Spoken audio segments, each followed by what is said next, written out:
Breaking news came overnight. Police are now looking into the shocking deaths of famous director Rob Reiner and his wife Michelle. They were found dead in their Los Angeles home yesterday. Someone killed the couple. From the outside, they seemed like a regular Hollywood family, successful parents, a big famous name, and a calm house in Brentwood. But inside the home, stress had been growing for years. And one private talk showed a danger nobody expected. But now Nick Reiner is saying someone is trying to get him. That's the newest big headline. So let's chat about this.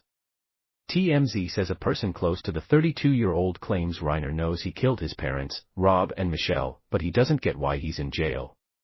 According to TMZ, Reiner thinks the people who locked him up are part of a conspiracy against him. Rob and Michelle had 3 kids, Jake, Nick, and Romy. But there was also Tracy. She was Rob's daughter from his first marriage to Penny Marshall, who was a famous director too. Rob adopted Tracy, and she became part of the family. Tracy has said many times she never felt like the adopted one. She never felt different or less loved. Rob and Michelle made sure of that. She grew up in a home full of love, creativity, and support. Her childhood memories were all about feeling safe and protected. They loved us with everything they had, Tracy said after her parents died. You can hear the pain in those words. You can feel what she lost. For Tracy, Rob wasn't just a famous director. He was her dad, the guy who showed up when she needed him.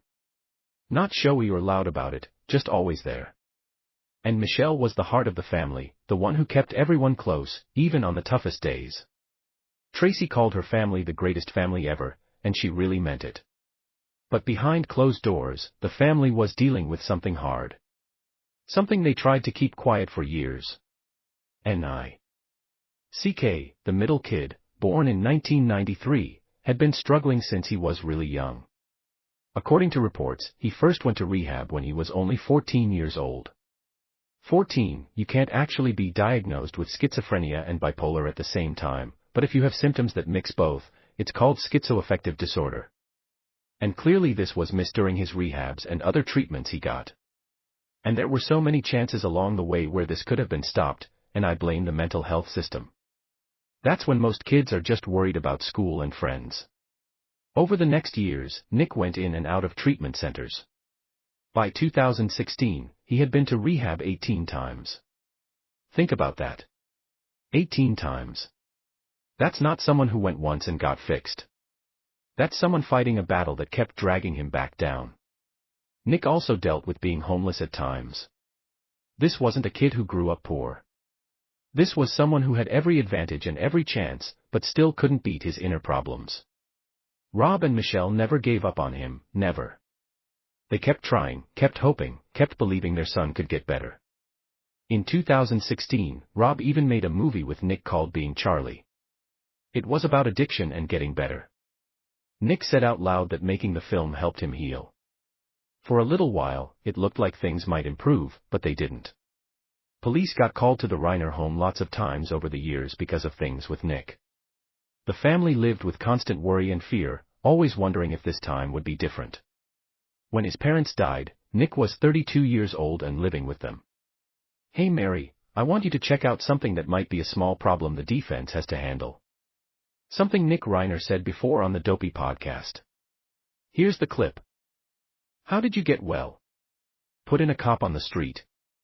The way I got well is actually really funny. I was at Elena Lodge and I don't know if I told this last week, but they refused to give me meds. So to prove I was crazy because they were like, you don't need any meds. And I'm pretty freaking out and I was like, you don't think I need meds? And they're like, yeah, we think you're just all up to an axe here and this is all just fake. And I said, okay. This is where Tracy's story gets even sadder. In early December 2025, just about a week before it all happened, Tracy had a talk with Nick that she can't forget. According to her interview with ABC News, Nick reached out to her. He said he needed to see her right away. He wanted to talk, just the two of them. They met at the guest house behind their parents' home in Brentwood. Nick was staying there then. It was evening after a family meal, just them in that small room. Tracy said Nick didn't start slow. He went right to it. He needed money. A lot of money. Not the kind you can get quick. He didn't say the exact amount, but Tracy knew it was serious. When Tracy asked what was wrong, Nick started talking about his debts, how they kept growing for a long time, how he tried to fix it alone but couldn't. How he asked other people for help but they all said no. Tracy saw something weird. Nick couldn't stay still. He kept moving around, standing up, going to the window, sitting again. His hands kept making fists and opening. He couldn't look at one thing for long. Then the talk changed. Nick started talking about their parents in a different way. His voice got cold, like he was talking about people who controlled too much for too long. He said he'd waited long enough. Those things should have been fixed already, that his patience was gone. Tracy felt something change in the room. A bad feeling in her stomach that something was really wrong. Learned, and you can take this to the bank, is that according to the laws of this state, according to the law in California, Nick Reiner is not guilty of murder. Print that. Print. Then Nick stood up. All of a sudden, his voice got softer. He moved closer to Tracy. And right then, Tracy's gut told her to get out. Her phone rang. She picked it up fast, said something about an emergency, and left. She didn't look back. She didn't say bye.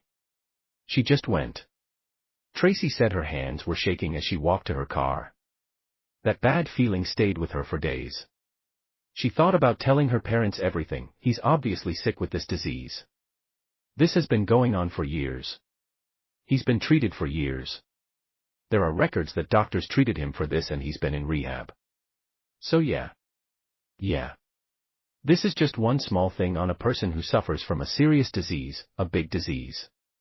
As the doctor just said, this is not, and I'm a little paranoid, right? This is a big deal. Hey Mario, thanks for that, Dr. Carroll. Thanks for all the info you shared. We'll stop here for now. We'll of course share any new updates we get on this huge case that rocked Hollywood and people all over the world who love them. But Christmas was coming. The family was already stressed. She told herself she might be making too big a deal. She didn't tell them, and that decision haunts her now. On December 13th, the night before everything changed, Rob, Michelle, and Nick went to Conan O'Brien's yearly Christmas party in Los Angeles. People at the party noticed something wrong with Nick right away. He stood by himself for long times. He seemed not connected to the fun around him. He kept asking people the same question again and again. Are you famous? His eyes looked tight. He couldn't pay attention. Then at some point in the party, Nick and Rob had a big argument, a loud one. Lots of people saw it. They said the mood got heavy and awkward.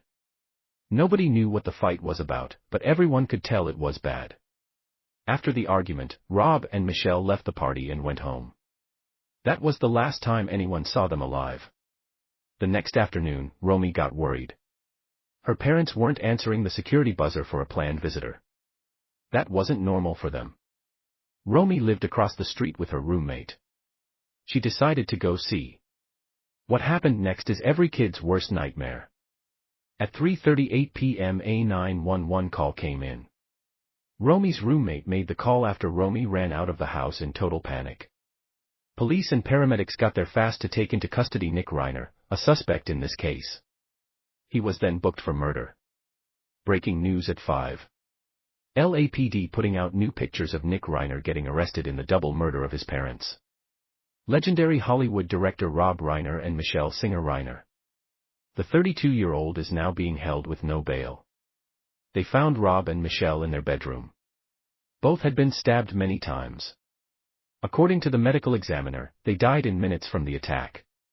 It was December 14th, the first night of Hanukkah, a time that should have been about family and happy stuff. The entertainment world was shocked by this sad violence. A scary argument at a celebrity holiday party, maybe right at the center of it. Fox 11's Christina Gonzalez is with us live from Brentwood with the newest on this death case. When Tracy heard the news, she said her mind went totally blank. Then memories came rushing back. The talk with Nick in early December. The way he spoke about their parents, the cold tone in his voice, the way he couldn't sit still. The second she felt unsafe and had to leave, all of it made sense in the worst way. When I heard the news, my mind went completely blank, Tracy told reporters. Then pieces of memory started coming back. For Tracy, this wasn't just losing her parents. This was the awful feeling that she saw warning signs and didn't do anything. She carries that guilt now. Mario, so tell me, working with that as a defense attorney, with schizoaffective disorder reported as his diagnosis, is this something you see as a good defense, Mario, as a criminal defense attorney for Nick Reiner? That question. What if I had said something? Nick wasn't at the house when police got there. Later that day, security cameras caught him at a gas station near the University of Southern California, about 14 to 15 kilometers from his parents' home. Tracy said when she saw that video on the news, she didn't recognize her brother. He looked different. He was moving all over, always looking around like he thought someone was watching. Well, we're right outside the front gate here. We are told LAPD investigators are supposed to come by and serve search warrants. They have not done so yet. What we do have, and if we can show these to you, we just got some images of the arrest of Nick Reiner. That's the U.S. Marshals. And supposedly this is the arrest. The look. At 9:15 p.m. that same night, police found Nick in the Exposition Park area and arrested him. Tracy said she didn't feel better when they caught him. She just felt more heavy pain. Because now the truth couldn't be ignored. Her brother had killed her parents. 3 days later, on December 17, Nick went to court for the first time. The Los Angeles County District Attorney charged him with 2 counts of first-degree murder with special circumstances. The special circumstances were multiple murders and using a knife. The location looks like the station over at Vermont, the metro station at Vermont. And it looks like they're taking him down. Those pictures were actually posted and LAPD thanking the U.S. Marshals for their help with the arrest, which I'm told went without any trouble. He was booked under suspicion of the death of his parents and at first bail was $4 million. Now he could face the death penalty, though prosecutors haven't decided yet if they'll go for it. If this story touched you, please take a moment to leave a comment below sharing your thoughts. If you found this video informative and want to stay updated on similar stories, please hit that subscribe button and turn on notifications so you don't miss our future videos.